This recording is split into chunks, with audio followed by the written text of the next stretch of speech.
Bill Clinton collapses, blames Jasmine Crockett over losing seat, then she makes him regret it. A former president collapses in public, not from age, but from political humiliation. Today we uncover why Bill Clinton turned his fury toward Jasmine Crockett after a shocking Democratic upset, and how her fiery response rewrote the script in a single moment. If an aging political giant publicly blamed you for his downfall, what's the sharpest comeback you'd deliver in under 10 words? It begins with a picture the nation couldn't ignore: Bill Clinton, once the master of charisma and control, stumbling as though the weight of history finally pressed down too heavily. For decades, he embodied resilience, deflecting scandals, surviving impeachment, reclaiming the stage time and again. But this time, there was no spin, no triumphant smile, only the unmistakable optics of collapse. And make no mistake, perception often hurts more than reality. When a political figure falls physically, the headlines write themselves. Yet for Clinton, the tumble went beyond health or age. It symbolized a deeper unraveling. The moment power slipped through his fingers in public view, viewers didn't just see weakness, they saw relevance fading, the former giant no longer setting the pace of a party he once defined. That single moment became political currency. Opponents whispered about decline, allies scrambled to explain it away. The spectacle proved a truth every leader fears. Once doubt settles in, it spreads faster than confidence. In politics, narrative matters as much as numbers. For Clinton, the collapse wasn't only a stumble, it was a metaphor, a symbol that the Democratic Party's battles had moved on, to voices far louder and fresher than his own. One scene erased decades of carefully managed image building. Here's the real lesson: legacy can vanish in seconds, but resilience is rebuilt. Choice B. Choice. Protecting your relevance requires more than memory. It demands daily reinvention. Perception isn't reality, but in politics, it might as well be. The collapse alone might have been brushed aside as age, fatigue, or chance. But what shook observers more was what Bill Clinton did next. Instead of retreating or shouldering the embarrassment, he pivoted, pointing his finger at Jasmine Crockett, the fiery Texas congresswoman who, by all accounts, had little to do with his public stumble. Why her? Why then? Clinton's decision to single her out revealed more than irritation. It unveiled a strategy rooted in survival. Throughout his career, Clinton mastered the art of redirecting blame, shifting attention from his shortcomings onto convenient targets. This time, Crockett became that target. The problem? She wasn't a pliable opponent, nor a quiet figurehead. She was one of the sharpest rising stars in the House, known for eviscerating critics with plain-spoken fire.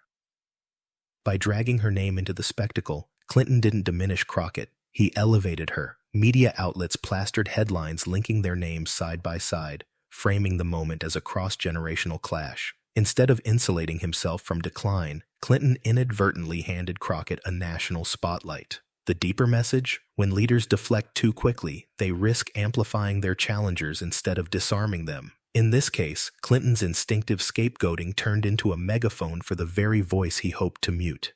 Here's the practical truth: blame doesn't erase failure, it magnifies it. And in a world where narratives spread at lightning speed, choosing the wrong target accelerates your own downfall. Scapegoating isn't strategy, it's self-sabotage. Before Clinton ever uttered her name, Jasmine Crockett had already carved out a reputation that guaranteed she wouldn't be anyone's scapegoat. Known for her sharp courtroom-trained analysis and fearless exchanges during congressional hearings, she has become a rare kind of lawmaker, part disruptor, part truth-teller. While many in Congress polish their words until they lose their edge, Crockett thrives on bluntness. Her style cuts through noise and forces attention. That authenticity has built her both fans and foes.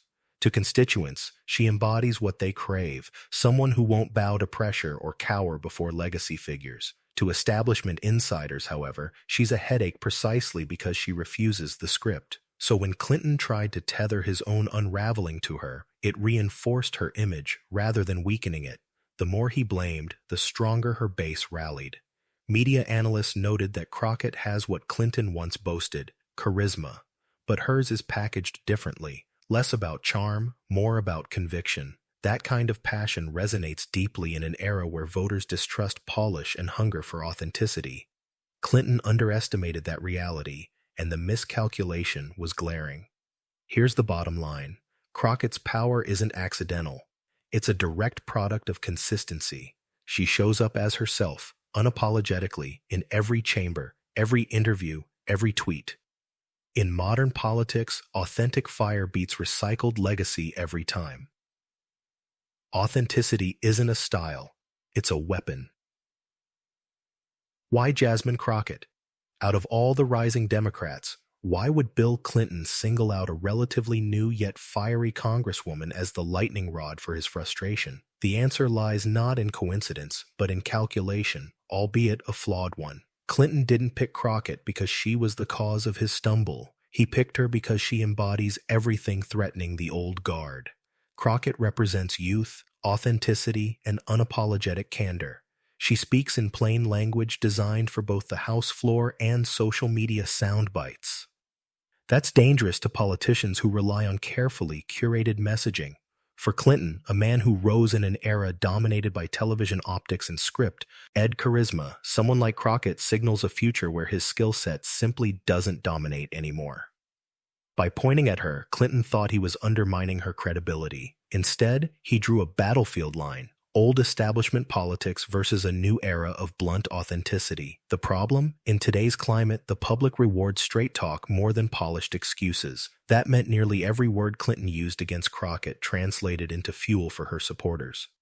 The bigger picture is simple. Leaders often select opponents who expose their own insecurities. Clinton picked Crockett not because she was weak, but because she highlighted where he had become irrelevant. Attacking her was less about strategy, more about fear. Opponents reveal your weaknesses more than your words ever will. The moment Clinton's collapse collided with his scapegoating of Jasmine Crockett, the media machine roared to life. Within minutes, newsrooms weren't covering a stumble. They were scripting a saga: the fallen ex-president versus the rising firebrand. Cable panels looped the footage endlessly, inserting their own spin, while social media feeds turned chaos into comedy with memes and viral clips.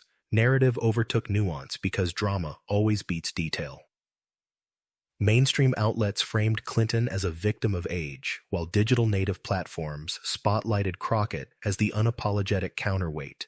This duality created two parallel stories running side by side, one about decline, the other about ascent. And as so often happens, the contrast hardened public perception rather than softening it. But the frenzy did more than shape impressions. It shifted momentum. Crockett's name surged in search trends, interviews flooded her schedule, support poured into her online presence. Clinton's attempt to minimize her only multiplied her reach. One side's stumble became the other's slingshot. 2 CLC. Ashing facts, one powerful truth: media magnifies both fall and rise. Here's the hidden cost. Stories move faster than strategy. By the time Clinton's team tried to clean up, the narrative had already hardened. Once the headlines settle in, the public rarely rewrites them. The lesson is crystal clear: control the story early or it controls you completely. In politics, the spotlight heals one career while burning another. Clinton may have thought a pointed accusation would silence the conversation, but the opposite happened. Almost instantly, Crockett recognized the opportunity, not as an attack to fear, but as an opening to seize. Her pushback was swift, sharp, and utterly unapologetic. In interviews, she framed Clinton's blame not as honest critique, but as a desperate attempt to cling to fading relevance. That framing mattered, because it flipped weakness back onto her accuser. Instead of retreating, Crockett leaned into her strength: directness. She reminded Americans that she wasn't in politics to protect legacies, but to hold truth to power, no matter who stood in front of her. That message resonated, not only with her base in Texas, but with younger voters nationwide who crave leaders unafraid of confrontation. Suddenly, the conversation wasn't about Clinton's stumble, it was about Crockett's rise. The harder Clinton's circle tried to dampen the fire, the more oxygen it gained. Each media rebuttal, each anonymous source defending him only fed Crockett's authenticity. Her voice cut through because she wasn't spinning. It was raw, unpolished, and sincere. And in politics, sincerity beats strategy when tension is high. Here's the real takeaway: pressure doesn't always break you. Sometimes it hardens your stance, amplifies your voice, and accelerates your momentum. Clinton's attack wasn't Crockett's undoing, it was her launch pad. Pushback isn't survival, it's a springboard. Every political battle carries shadows of something larger. On versus Crockett wasn't just an exchange of words, it was a mirror reflecting the generational divide tearing through American politics. On one side, Clinton represents the 1990s era of triangulation, scripted speeches, and smoke-filled backroom deals. His power thrived in a media landscape controlled by a few networks and traditional gatekeepers. On the other side, Crockett embodies the age of digital immediacy, where authenticity and boldness dominate over polish, and where Twitter posts can shift more minds than televised speeches. This clash is more than style. It's cultural. Clinton's brand was compromise. Crockett's brand is confrontation. Both approaches carry power, but the younger era rewards those who are raw rather than rehearsed. That shift explains why his attack fell flat and her pushback soared. Voters today, particularly younger ones, see vulnerability in scripted lines and strength in candid fire. The generational split reveals a risk older politicians often ignore. Playbooks that once guaranteed survival can now look painfully outdated. Clinton wasn't just battling Crockett, he was battling time itself, and there's no strategy that beats generational change. For leaders, the implication is unavoidable: adapt or fade. The electorate doesn't wait for yesterday's voices to catch up, they migrate toward tomorrow's energy, even when it's unpolished. Generations don't just replace each other, they redefine the rules. Every feud eventually reaches a turning point, and for Bill Clinton, that moment came quicker than expected. After days of back and forth, snippets of Crockett's fiery response went viral across every platform. She didn't just refute his accusations, she dismantled them in under a minute, with the kind of clarity and conviction that spreads like wildfire in the digital age. Clips of her statement trended on TikTok, racked up millions of views on X, and dominated political podcasts. Clinton's words, once an attack, now sounded like an unintended endorsement of her relevance. That was the regret moment. Not in private, perhaps. Clinton has never been one to admit error outright, but in public perception, he had tried to frame her as part of the problem and instead gave her the perfect opening to define herself as the answer. The louder he talked, the smaller he seemed. The quieter she stood after her retort, the more powerful her presence became. That reversal is political gravity inverted.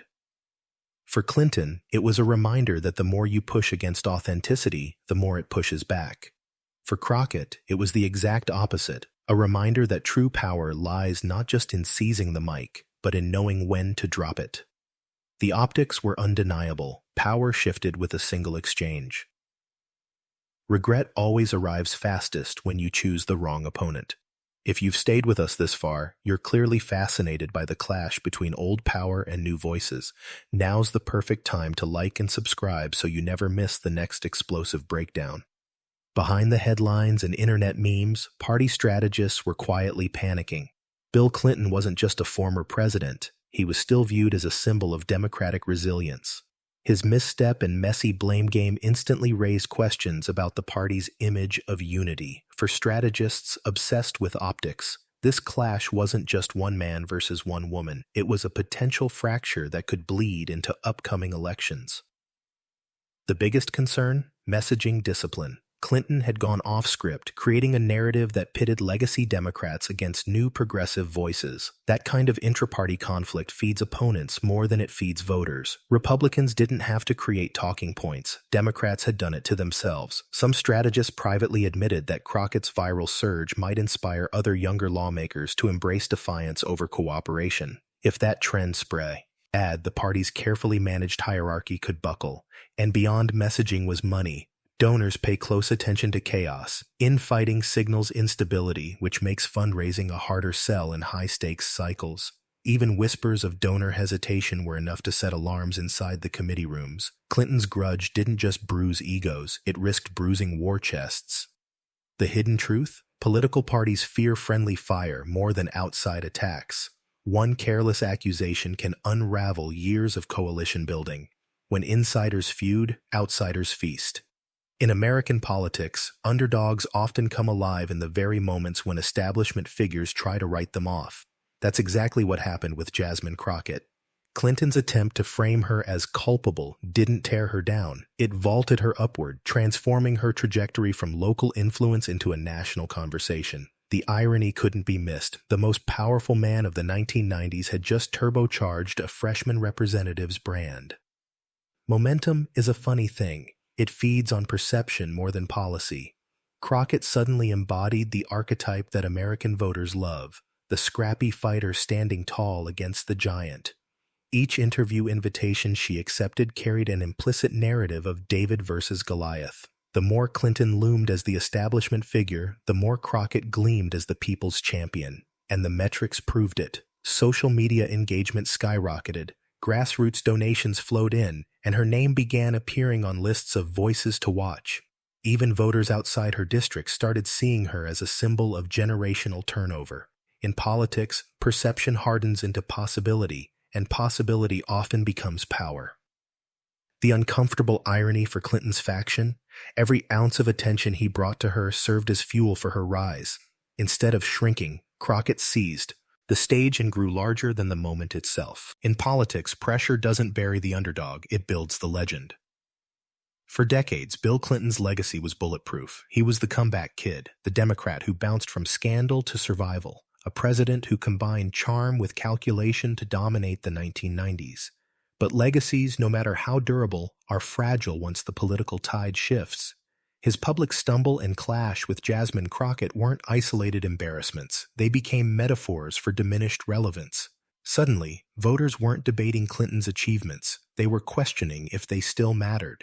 That's the danger of legacy politics. Time keeps moving, but reputation doesn't adjust itself. Clinton built power in an era where TV controlled perception, and his charisma was enough to disarm critics. Today, charisma means little without authenticity, and control lies in the hands of millions scrolling their feeds. Against that backdrop, the image of Clinton blaming Crockett was devastating. It suggested insecurity, a once dominant figure fighting shadows he could no longer box.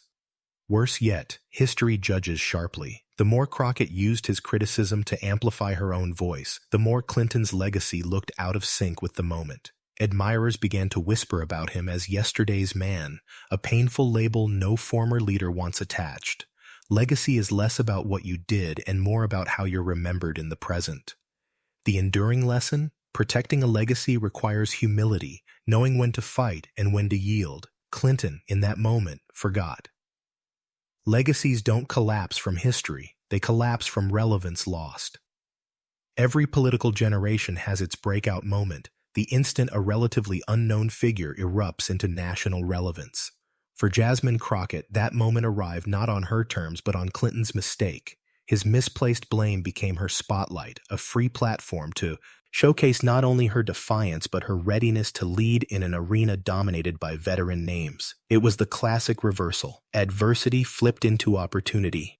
Her rise wasn't built overnight, however. Crockett had already developed a reputation in Texas as a fighter for justice, someone who blended grassroots passion with legal rigor. But until Clinton's outburst, her resonance rarely reached beyond her base. That changed instantly. National outlets sought her commentary, podcasts booked her for features, and digital clips amplified her voice across generational lines. Suddenly, she wasn't just a representative, she was a symbol. Symbols matter.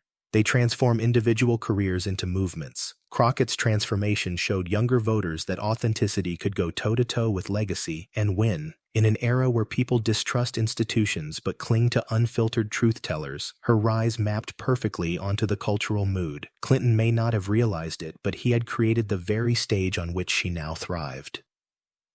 The valuable takeaway here? Power doesn't only belong to those who chase it, it often flows to those prepared when opportunity unexpectedly appears.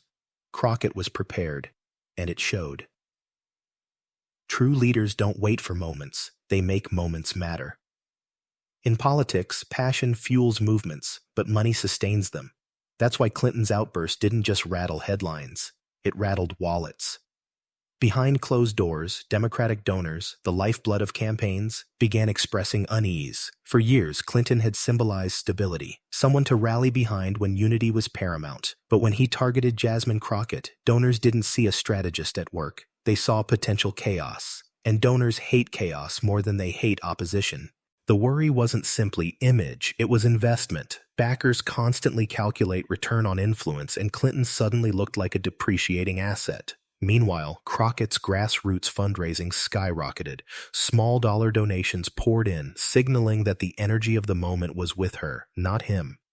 For institutional backers, that disparity posed an uncomfortable choice: stick with nostalgia or pivot toward momentum. Many began hedging, quietly redirecting checks to younger voices who could mobilize voters rather than divide them. This shift highlights an ugly truth of politics: money flows where the energy lives. Clinton once commanded that energy. Now it seemed to radiate from his accidental adversary. Strategists whispered that the longer the feud lingered, the greater the risk donors would permanently migrate toward new blood. The practical takeaway is undeniable. Reputations alone don't attract the money anymore. Performance, perception, and momentum do. Crockett had all three, and Clinton's clash only sharpened her appeal. When money moves, power follows, always. The media didn't just report Clinton versus Crockett, it split it into two separate universes. On traditional networks, Clinton was portrayed as an elder statesman unfairly mocked for a stumble. The narrative leaned on nostalgia, evoking memories of the booming 90s and subtly urging respect for his decades in the public sphere. But on digital platforms, the framing was entirely different. Crockett wasn't just defending herself, she was slaying a giant. Viral posts and podcasts cut through Clinton's defense like static, positioning her as the voice of a new America. This dual reality created a generational media rift. Older audiences, who still lean on cable news, consumed a story centered on pity, fragile health, and Clinton's legacy. Younger audiences, glued to social streams, absorbed Crockett's fiery lines clipped down into 30-second moments of empowerment. Same story, two opposite tones. The effect was polarization, yes, but also acceleration, because the two narratives couldn't be reconciled. For Clinton's defenders, the slower-moving television format felt comforting, but it couldn't compete with the speed and virality of Crockett's message. When stories live simultaneously in two realities, the faster one usually wins. And in today's landscape, digital firepower always spreads further than studio spin. The clear lesson? If you only dominate the old platforms, you're already behind. Power now lies with those who can own both worlds, or at least master the one that won't stop reshaping everything. The media no longer tells one story, it tells two truths. Inside Congress, the Clinton-Crockett feud echoed louder than the headlines suggested. Lawmakers knew this wasn't just gossip, it was a litmus test. How colleagues reacted revealed which side of the party divide they were willing to stand on. Some veteran Democrats, long tied to the Clinton orbit, stayed silent, hoping the storm would pass without forcing them to choose. Silence, after all, protects relationships, but silence can also speak volumes. It looked like hesitation in the face of a generational shift. Meanwhile, younger and more progressive members wasted no time in publicly rallying around Crockett. They retweeted her lines, praised her fearlessness, and framed the moment as symbolic of the larger fight for generational turnover. To them, this wasn't just Crockett versus Clinton. It was their battle too, a blueprint to challenge outdated hierarchies within the party. The divide was stark. Elders guarded history, while newcomers sharpened their own visibility by aligning with Crockett. The optics fueled speculation. Was this the beginning of a broader reshuffling in Democratic leadership ranks? The Morse. Crockett's allies spoke up. The more the moment crystallized as a turning point rather than a minor skirmish. For leaders in Congress, the key lesson was undeniable. Neutrality is vanishing. Staying quiet no longer insulates you. It positions you as resistant to the inevitable shift. In politics today, silence isn't neutral. It's a declaration. The Clinton-Crockett clash wasn't just a headline, it was a forecast. Every strategist reading the moment asked the same question. What does this mean for 2026 and beyond? The answer is simple but unsettling. Generational politics is no longer just an undercurrent, it's the battlefield itself. Clinton's stumble didn't merely damage his personal reputation. It highlighted how quickly legacy influence can evaporate when confronted with younger, disruptive energy. For the Democratic Party, this sets up a crucial dilemma. Do they continue leaning on household names from decades past, or do they embrace a new wave of leaders unafraid of viral confrontation? Crockett's rise proves that the electorate rewards defiance and authenticity even when it ruffles feathers within the establishment. That's a dangerous equation for incumbents relying on traditional playbooks and donor networks.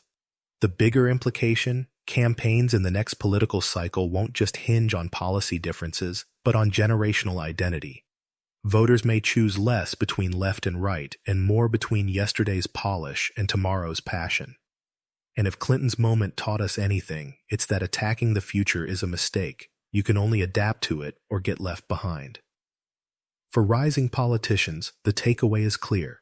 Positioning yourself as the future isn't just rhetoric, it's a survival strategy. And for legacy figures, refusing to evolve means the primaries could become their farewell tour. The future doesn't wait, it replaces. Every political story eventually crystallizes into more than who won or lost. It becomes a symbol. Clinton's collapse, paired with his choice to blame Jasmine Crockett, will be remembered not as a petty feud, but as a passing of the torch, however reluctant. His stumble represented more than physical frailty. It embodied the decline of a generation that once towered over politics. Crockett's sharp rebuttal, by contrast, wasn't just a comeback. It was a coronation moment, proof that the new guard is no longer waiting for permission. In history, there are these rare pivot points where eras overlap in plain sight. Think of them as thresholds, one door closing while another bursts open. Clinton's shadow had stretched across decades, but in that instant, the shadow shrank. Crockett didn't merely defend herself, she redefined the encounter into a narrative of strength, resilience, and rising relevance. That shift will echo far longer than the stumble itself. The symbolic meaning is clear. Parties that cling too tightly to their past risk suffocating their future. The Democratic Party just learned in real time that energy and authenticity now carry more weight than nostalgia. Clinton represented the past tense. Crockett embodied the present and pointed directly toward what's next. For anyone watching politics at any level, the lesson is enduring. Survival isn't about holding on to yesterday. It's about stepping boldly into tomorrow. The torch doesn't wait. It passes itself. Clinton's collapse wasn't medical. It was symbolic. Crockett didn't just survive the attack. She turned it into fuel. One legacy dimmed while another star was born. Next time, we'll examine how similar generational clashes are reshaping politics worldwide.